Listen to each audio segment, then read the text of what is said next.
오늘 하나님께서 주신 말씀은 출애굽기 25장 10절부터 22절까지입니다. 그들은 조각목으로 궤를 짓되 장이 2규빗 반, 광이 1규빗 반, 고가 1규빗 반이 되게 하고 너는 정금으로 그것을 싸되 그 안팎을 싸고 윗가로 돌아가며 금태를 두르고 금고리 넷을 부어 만들되 그 네 발에 달되 이편에 두 고리요 저편에 두 고리며 조각목으로 채를 만들고 금으로 싸고 그 채를 궤 양편 고리에 꿰어서 궤를 매게 하며 채를 궤의 고리에 꿰인 대로 두고 빼어내지 말지며 내가 네게 줄 증거판을 궤 속에 둘지며 정금으로 속죄소를 만들되 장이 2규빗 반, 광이 1규빗 반이 되게 하고 금으로 그룹 둘을 속죄소 두 끝에 쳐서 만들되 한 그룹은 이 끝에 한 그룹은 저 끝에 곧 속죄소 두 끝에 속죄소와 한 덩이로 연하게 할지며 그룹들은 그 날개를 높이 펴서 그 날개로 속죄소를 덮으며 그 얼굴을 서로 대하여 속죄소를 향하게 하고 속죄소를 궤 위에 얹고 내가 네게 줄 증거판을 궤 속에 넣으라. 거기서 내가 너와 만나고 속죄소 위 곧 증거궤 위에 있는 두 그룹 사이에서 내가 이스라엘 자손을 위하여 네게 명할 모든 일을 네게 이르리라. 아멘. 오늘은 지성소에 있는 법궤에 관하여서 보기로 하겠습니다. 지성소에 있는 법궤는 용어가 여러 가지가 있습니다. 법궤를 다른 말로는 증거궤라고도 합니다. 또 그것을 다른 말로는 언약궤라고도 합니다. 그리고 그것을 또 다른 말로는 하나님의 궤, 아니면 그냥 궤라고도 부르기도 합니다. 이 법궤, 증거궤, 언약궤 이런 용어에는 특별한 뜻이 있는데 조금 있으면은 이제 그 뜻에 관하여서 설명을 드리기로 하겠습니다. 이 법궤가 왜 중요하냐 하면은 그것은 지성소에 있기 때문입니다. 할렐루야. 그리고 이 법궤는 성막의 모든 항목들 중에서 예수 그리스도를 예표하는 가장 중요한 항목입니다.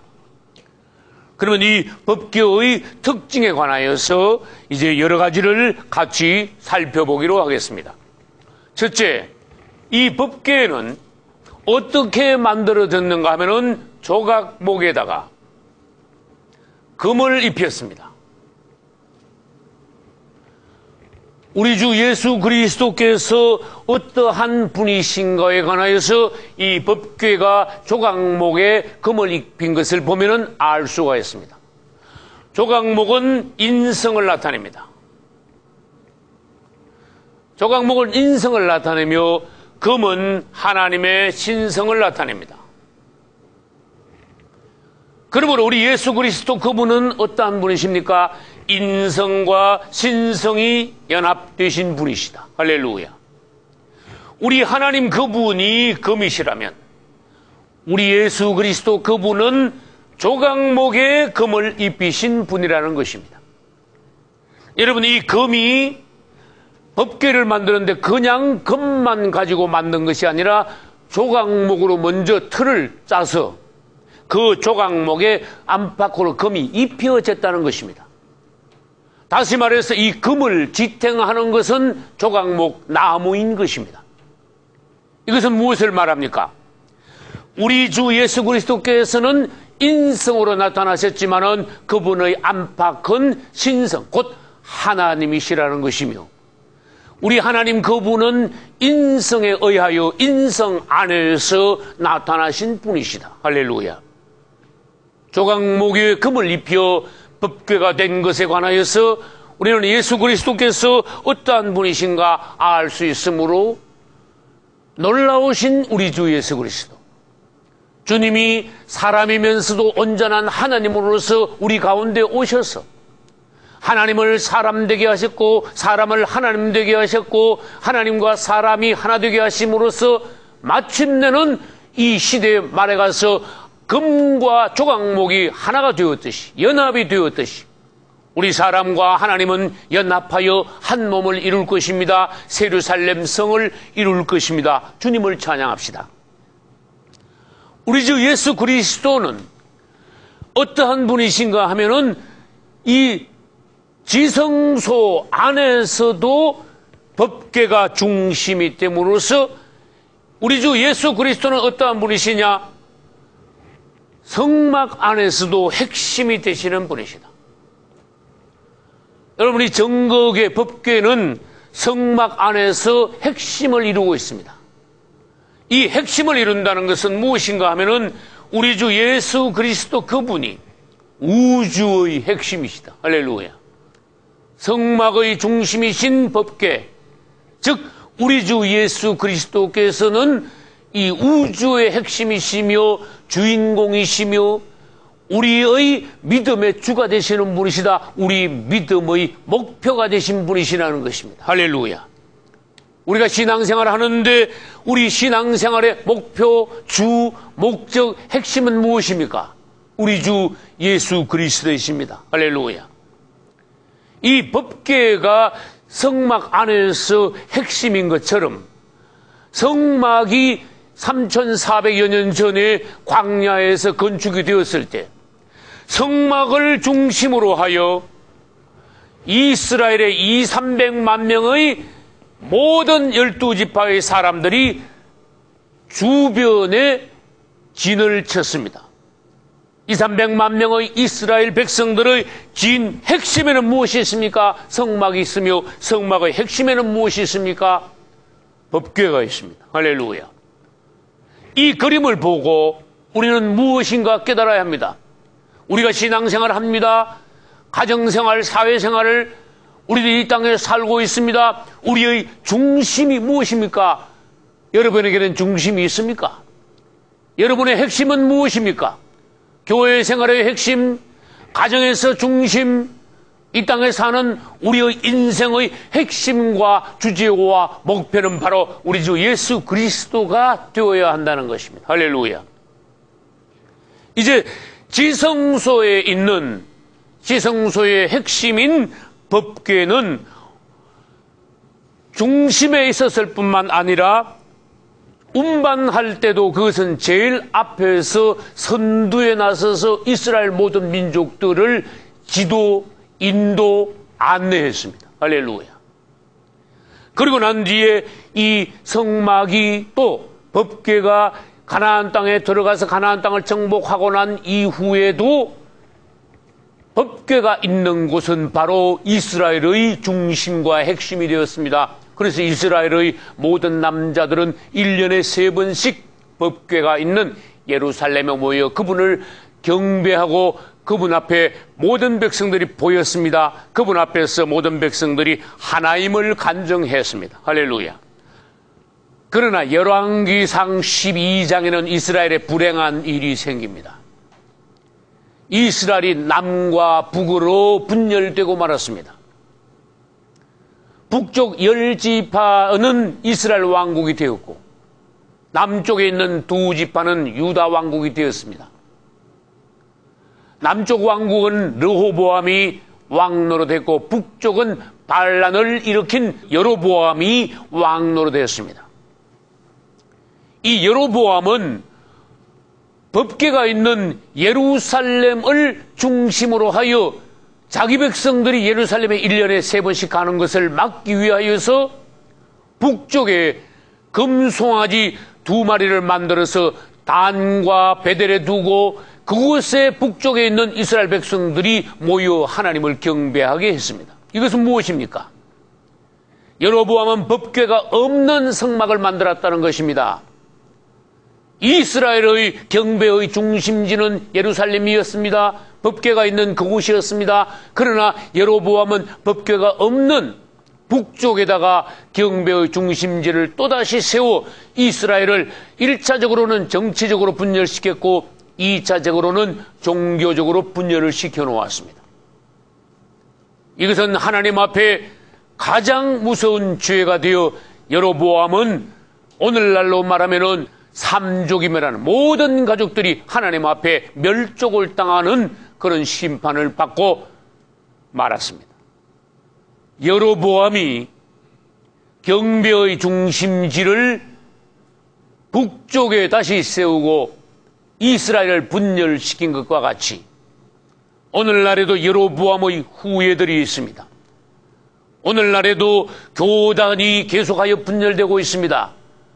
오늘날에도 경배의 중심지가 계속하여 나누어지고 있습니다. 그리스도의 몸된 교회가 분열 찢어지고 있는 현상입니다. 그것은 여로보암의 죄와 같은 것입니다. 분열에 가담해서는 안 됩니다.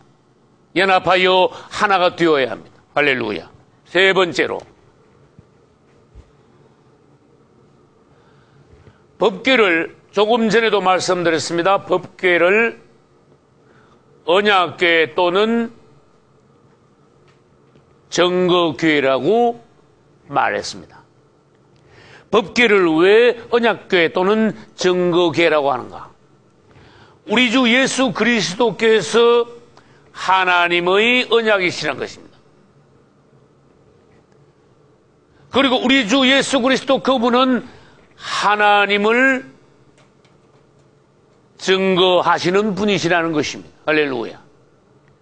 우리 주 예수께서 2000년 전에 이 땅에 오셨습니다. 이 예수님이 이 땅에 오신 것은 무엇이냐? 하나님의 언약의 성취입니다. 할렐루야. 예수 그리스도 그분은 하나님의 언약 자체입니다. 예수 그리스도 그분은 하나님의 언약의 보증입니다. 예수 그리스도 그분은 하나님의 언약의 실행입니다. 약속을 하면 실행을 해야 되지요. 언약은 곧 하나님과 우리 사이의 계약이라는 것입니다.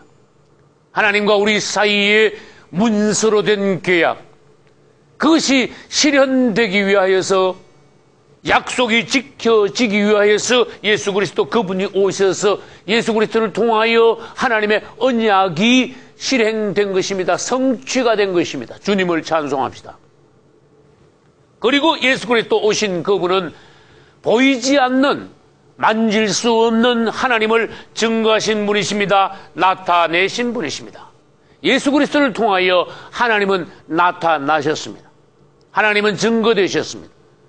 예수 그리스도를 통하여 우리 하나님께서는 표현되셨습니다. 할렐루야. 이제 우리는 예수 그리스도를 통하여서 하나님을 느낄 수 있습니다. 볼 수 있습니다. 하나님에 관하여 알 수 있습니다. 주님을 찬송합니다. 그 다음에 네 번째로, 이 법궤라는 단어하고 창세기 6장에 나오는 방주라는 단어하고는 단어가 같은 단어입니다. ark. 이것은 법궤와 방주가 단어가 같다는 것은 우연한 일치가 아닙니다. 우리 주 예수께서는 하나님의 법궤이시오 하나님의 증거의 언약궤이신 우리 그리스도께서는 또한 우리를 구원하시기 위한 방주이시라는 것입니다. 할렐루야.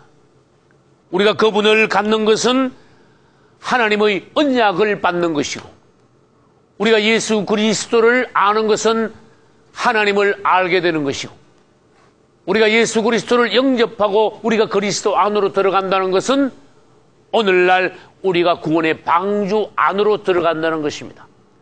우리는 그리스도 안으로 들어감으로써 구원의 방주 안으로 들어가는 것입니다. 할렐루야. 여러분들이 오늘날 그리스도 안으로 들어감으로써 구원의 방주 안으로 확실히 들어가실 수 있기를 예수님의 이름으로 축원합니다. 다섯 번째로, 이 법궤를 옮길 때 어떠한 방법으로 옮기는가에 관하여도 하나님께서는 말씀하셨습니다. 법궤를 옮길 때는 제사장들이 어깨에 메어서 옮겨야 됩니다. 그러기 위하여서 오늘 본문에 읽은 것과 같이 이 법궤에는 무엇이 있습니까? 내 모퉁이에 채로 깰 수 있는 고리가 있습니다. 그래서 이 고리를 채로 꿰어서 제사장들이 어깨에 메어서 옮기는 것입니다. 일반 사람들은 하나님의 법궤에 가까이 할 수 없을 뿐만 아니라 들여다볼 수 없을 뿐만 아니라 만질 수도 없을 뿐만 아니라 옮길 수도 없다는 것입니다. 그러나 어리석은 사람들은 제사장이 매지 않고 역사적으로 볼 때 짐승에 태워서 옮긴 경우도 있었습니다. 제사장들이 어깨에 매어 법궤를 옮긴다는 것은 무엇인가 하면 하나님의 가장 중요한 사역은 하나님께서 인정하시고 기름 부으신 종들이 그것을 담당해야 된다는 것입니다. 여러분들께서 오늘날 하나님의 법궤를 맬 수 있는 하나님이 인정하시는 기름 부음 받은 종들이 되시기를 예수님의 이름으로 축원합니다. 이제 이스라엘은 법궤를 만들어 오늘날까지 그 법궤와 함께 이스라엘의 역사가 진행되어 왔습니다. 다시 말씀드립니다. 3400여 년 전에 광야에서 모세가 법궤를 중심으로 한 성막을 건축한 이후에 이스라엘의 역사는 시작되었다는 것입니다. 이스라엘 민족은 하나님 앞에서 주님을 경배하는 이스라엘이 본격적인 시작을 했다는 것입니다.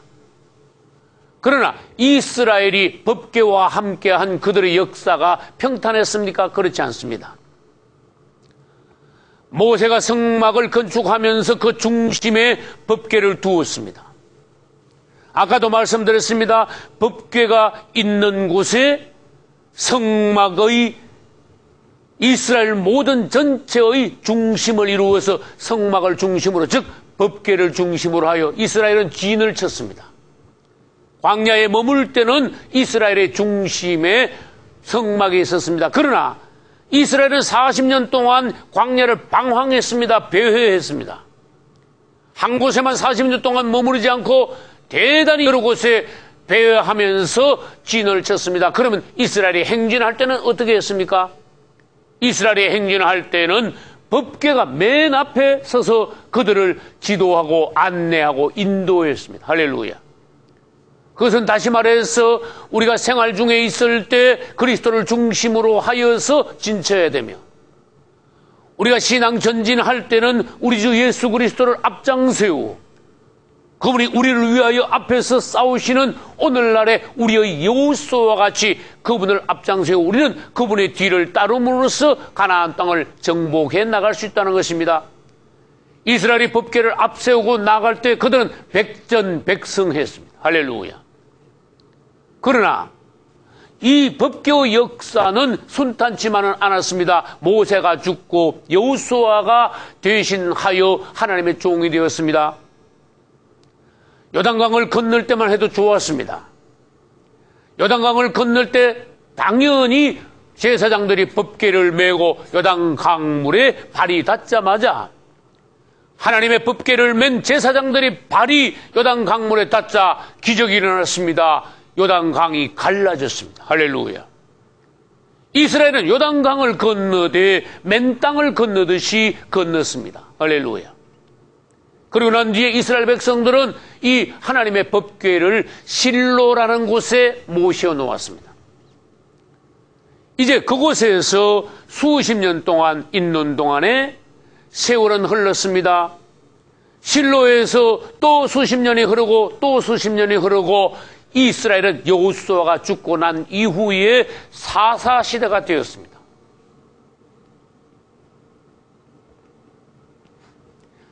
사사시대 말기에 가면은 제사장 엘리가 나옵니다.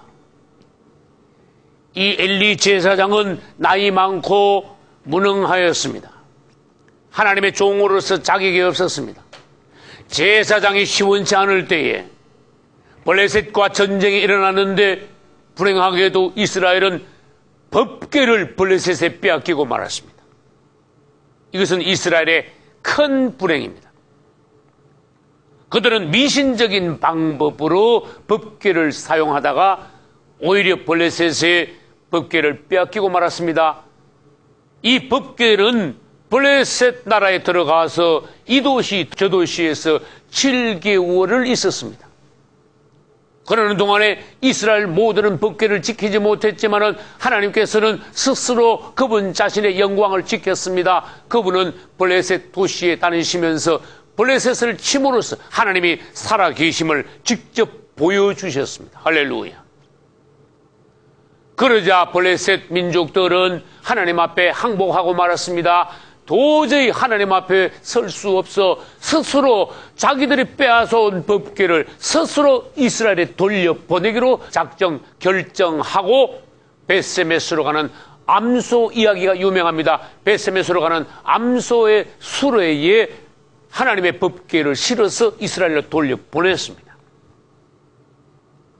그러나 이스라엘의 벳세메스에 하나님의 법궤가 도착했을 때 벳세메스 사람들은 또 실수했습니다.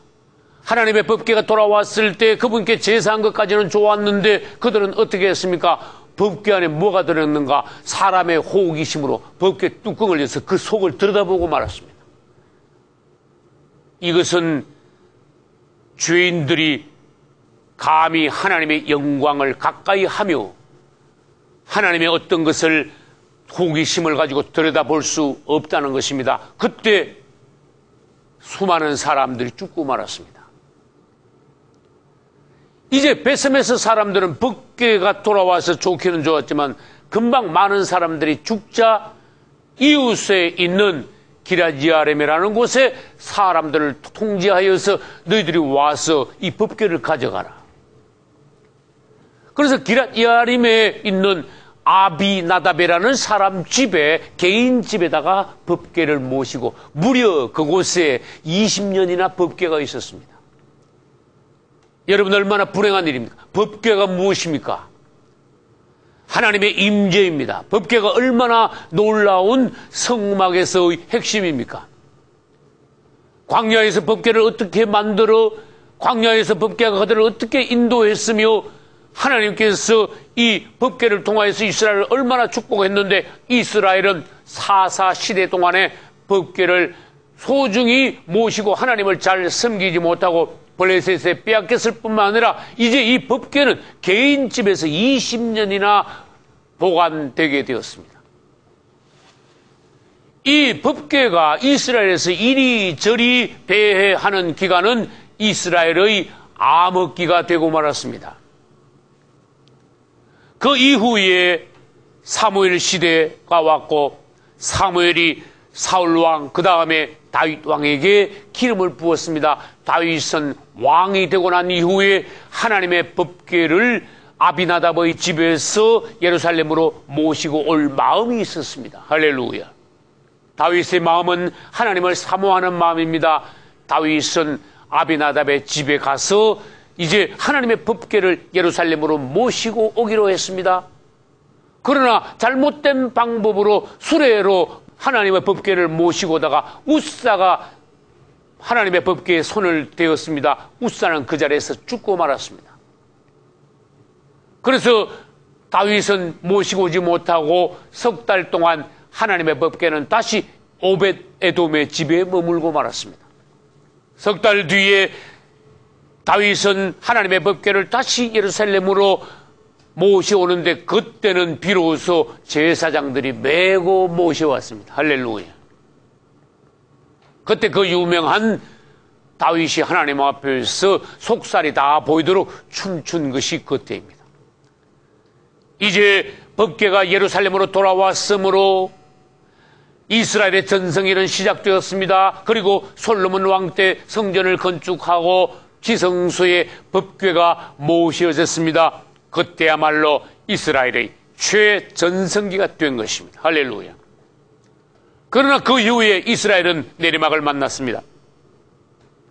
BC 586년에 이스라엘은 망하고 성전은 무너지고 백성들은 바벨론으로 포로 뛰어갔습니다. 그 이후에 70년이 지나자 바벨론에서 다시 돌아와 그들은 성전을 다시 건축했습니다. 그러나 예수님 당시에 예수님이 예언하셨습니다. 이 성전이 돌 하나도 돌 위에 남지 않고 무너뜨리우리라. 그것은 예수님이 십자가 지시고 부활 승천하시고 난 수십 년 뒤인 AD 70년의 로마 장군에 의하여서 이스라엘의 성전은 다시 무너졌습니다.